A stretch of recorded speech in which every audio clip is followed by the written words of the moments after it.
Ladies and gentlemen, and welcome back into Key Time Sports. It's Key Time coming back to talk about week week 11, week 13 of the 2024 college football season. Before I get into the games that I am going to cover, first off, please hit that subscribe button. Please like, comment, share, subscribe to Key Time Sports, and also follow my other sports channel on TikTok, Key City Sports. Now, the first game I want to cover is the Indiana Hoosiers and the Ohio State Buckeyes. The big game for college football is going to be this game. Now, the Indiana Hoosiers, this is their best season in school history.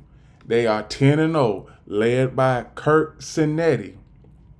Also, when it comes to the quarterback, Curtis Rook, he has thrown for over 2,000 yards. And also, when it comes to their rushing game, they really haven't had to rush the ball a lot because they've always had a lead. Now, in every game except one this season versus the Michigan Wolverines, they have won every game by at least 14 points or more. But I believe that was against inferior competition. See, those teams that they were playing was Marshall and Eastern Illinois and all of those lower ranked teams. Now Indiana is getting up there with the big dogs. They are going to play teams like the Ohio States, the Georgias, if they are able to get to Georgia and Oregon, if Indiana is able to get to the college football playoff. By a lot of people's projections, they would be playing BYU the first week of the playoffs. Who knows? But everything is pointed to this game, and there is a lot at stake in this game. Obviously, playoff positioning and whether the Indiana Hoosiers can get a first round bye. So, outside of all of that, here are their running backs, the Indiana Hoosiers running backs. Here are their wide receivers.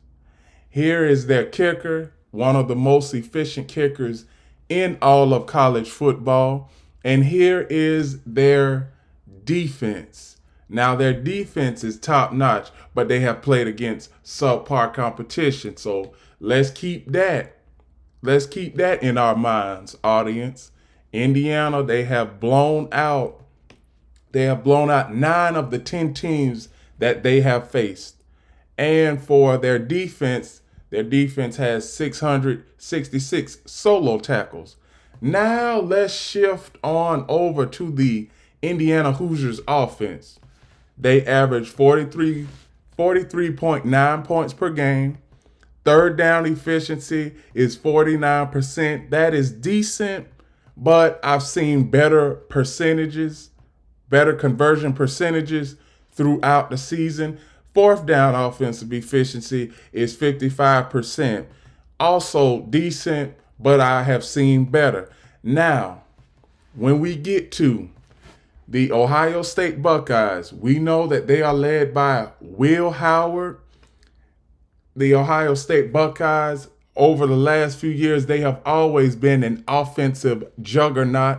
And not to mention the defense, they've had one of the best defenses in college football over the last few years, led under Ryan Day. So as of now, they are led by Will Howard, the running back Quishon Judkins, the their top receiver Jeremiah Smith, their top tackler Sonny Styles, and their cornerback who has the most interceptions on the team, Denzel Burke. So here is their quarterbacks. They have a 3-quarterback system. That's what the Ohio State Buckeyes have been using throughout the entirety of the season. A 3-quarterback system. Here's their rushing game. Here are their wide receivers led by Jeremiah Smith and Umekwe Uboka. And also, here's their kicking game. Now, they have a two-kicker system because their starting kicker, he has been injured throughout this season sometimes. And here is that Ohio State Buckeyes defense. The defense is top notch. They have 592 solo tackles this season. One of the best in college football. They are a top 15 defense in college football. The Ohio State Buckeyes are. Now, let's shift on over to the Ohio State offense. 37.8 points per game they are averaging. Third down offensive efficiency is 43%. Fourth down offensive efficiency is 71%, which is one of the best in college football. Now, we know what we are going to see from the Indiana offense, and we know what we are going to see from the Ohio State Buckeyes offense. Now, defensively, both of these teams are top notch. But like I said, both of these teams are in the same boat because earlier in the season, Ohio State and Indiana played subpar competition. So as they were blowing out teams like Marshall, Eastern Michigan, and all those other teams, you have the top 3 or 4 teams in college football playing against much tougher and upper echelon competition. So, who do I see winning this game? Make no mistake about it, this game is going to be close throughout. I expect it to be a nip and tuck game. I expect this game to come down to the final seconds in the fourth quarter or overtime. One thing I can say is Indiana, they have came out of the gates. Nobody coming into the season had Indiana on their radar as far as finishing undefeated in the regular season and not even having a chance to go to the college football playoff. Indiana, a team that was not expected to be here. And then you have Ohio State, a team that is expected to be in the thick of things come the national championship game. So I am going to pick Ohio State Buckeyes. That's who I'm going to pick because Ohio State is tough to beat Ohio State at home. And let me tell you, if Indiana, they have basically been playing with a lead for most of the season in these games because just like I said earlier, they have won 9 of their 10 games that they have won, with the exception of Michigan. They won that by 5 points, but every other game they've won by at least 2 touchdowns or more. Now you playing the big dog Ohio State Buckeyes.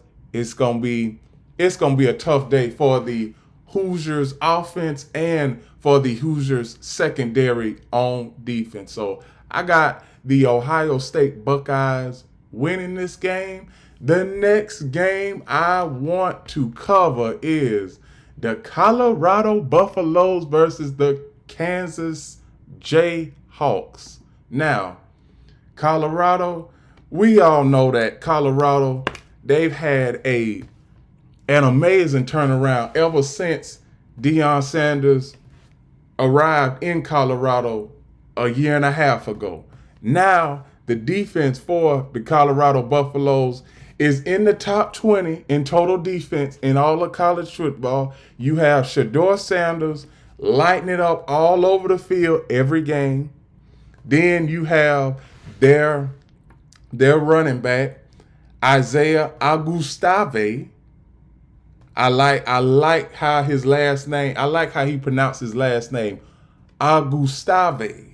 Also, you have their top wide receiver, Travis Hunter, and he is also their leader in interceptions. So when it comes to the Colorado State Buffaloes, you see their quarterback, Shedeur Sanders. You see their running back. You see their wide receiver core outside of Travis Hunter. Now let me tell you, everybody outside of Travis Hunter has stepped up this season. Jimmy Horn has stepped up. Will Shepard has stepped up. Omarion Miller, Dalen Hayden, Saviel Smalls, everybody outside of Travis Hunter on the wide receiver core for the Colorado Buffaloes has stepped up tremendously. Now they have a chance at making a Big 12 championship game. That they have a chance at going to the Big 12 championship, and they also have a chance at making the college football playoff. Now, can they make it? It all remains to be seen. Hopefully the college football playoff does the right thing and put the teams that are worthy of the college football playoff, hopefully they put them in the college football playoff bracket. So now back to what I was saying about the Colorado Buffaloes. Their kicker, he is one of the most accurate kickers in all of college football. That defense is led by Warren Sapp. Warren Sapp, he has done wonders when it comes to the Buffalo defense. The Colorado Buffalo defense is in top 20 of the college football rankings. And as far as points given up, points allowed throughout every single game is starting to decrease. And also, I got to give credit where credit is earned, because that offensive line for the Colorado Buffaloes, they have only allowed 22 sacks all season. This time last season, it was 60 sacks. So major improvement on the offensive and defensive line. The defense solo tackles this season, 666 solo tackles, for the Colorado Buffaloes this season. Now let's shift on over to the offense. The offense, led by Shedeur Sanders, Colorado has averaged 34 points per game this season. Third down offensive efficiency is 41%. They can always do better on that. Fourth down efficiency is 47%. They can do better. Now, when we look at the Kansas Jayhawks, they are led by Jalen Daniels.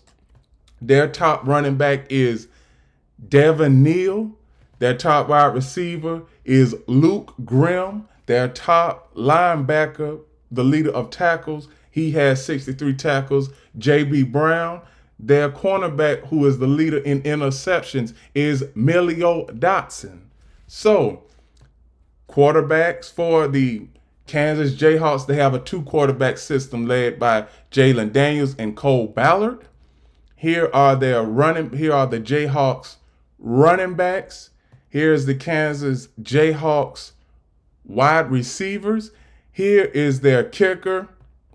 They have a two-kicker system. They have had that for the entirety of this season. And here is the defense now. The Kansas Jayhawk defense has been playing subpar all season. There have been 2 games where they have allowed at least 30 points. And when it comes to their defense is subpar, and offense at times is subpar. Their defense, 571 solo tackles throughout this season. Now let's shift over to the Kansas Jayhawks offense. 30 points per game, and Colorado averages 34 points per game. Now, this game is going to be close. The Kansas Jayhawks, when it comes to third down offensive efficiency, 49%.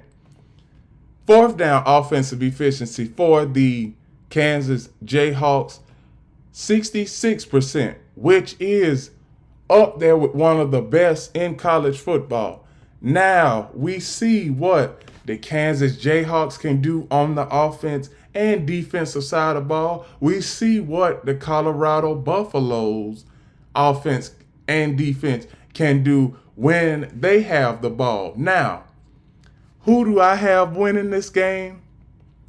Colorado is favored in this game, and I believe that Colorado is just on a different hemisphere than what the Kansas Jayhawks are on right now. So I have the Colorado Buffaloes winning this game, and yes, I'm putting on my black and white shades because Colorado is about to handle business, and they are about to go 9-2 after this game. So, the last game I want to cover is Army and Notre Dame. So, Army, throughout this season, 9-0, best start in school history. They are led by Bryson Daly. Also, Bryson Daly, he's the leading rusher for the Army Black Knights. Now, here are their running backs, wide receivers, kickers, and here is the defense for the Army Black Knights. Now, the defense for the Army Black Knights has 502 solo tackles. Now, we see what the Army Black Knights can do on defense.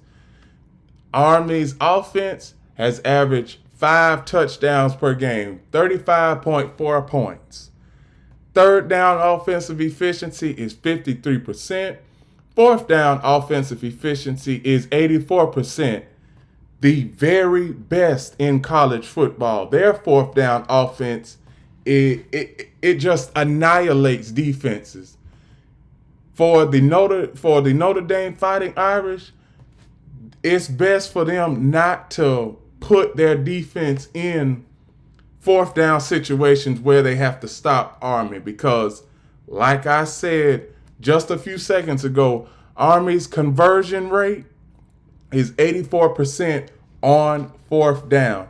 Now, the Notre Dame Fighting Irish, we know that they have had some early season struggles, but now they are 9-1. They are led by Riley Leonard. Here is their quarterback. Here are their quarterbacks. Here is their running backs, their wide receivers and tight ends. Here is their kicker. And here is their defense. Now, the defense has over 600 solo tackles this season, to be exact, 624. The Notre Dame Fighting Irish offense has averaged 38 points per game. So this game might be a shootout, but in games like this, may the best team win. Who has the better defense? Army does. Who has the better offense? Notre Dame does. Now, this is basically a pick'em game for me. But when it comes to Notre Dame, and early before the start of the season, Notre Dame was projected to be 5th in the rankings by season end. I'm going to go with the Notre Dame Fighting Irish in this game. Now, not to discredit what Army has done. Army, they have had a historical season, but Army is stepping into big dog territory right now.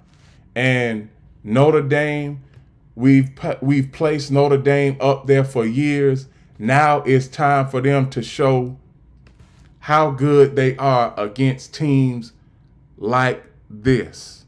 Notre Dame, this is a game that you have to win, or you risk falling out of the top 12 college football playoff bracket. That's what the Notre Dame Fighting Irish is risking if they lose this game. And with that, those are my predictions and outlook for Week 13 of the 2024 college football season. Please like, comment, share, subscribe. Click the notification bell to get notified of all of my reaction videos, shows, and other content. Also follow Key City Sports on TikTok. And remember one last thing, the key is always on time.